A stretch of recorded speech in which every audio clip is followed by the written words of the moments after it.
Stop worrying about homework and start learning with confidence. This is Ask Learn. Complete help for every subject. Like, share, subscribe for daily learning videos. Even here it is given, a laser used to weld a detached retina put out in the time interval of 25 milliseconds by using the laser beam of power 0.68 watt and wavelength 640 nanometer.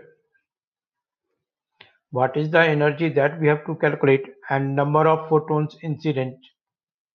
So energy of each photon will be,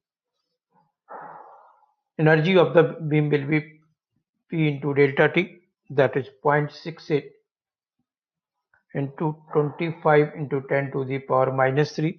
So it is 0.017 joule.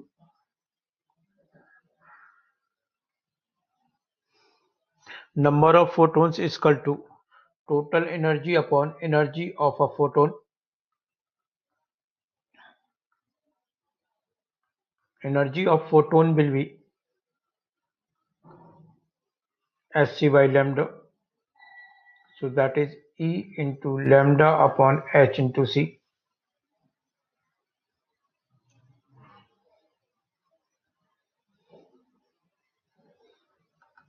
Energy is 0.017 joule.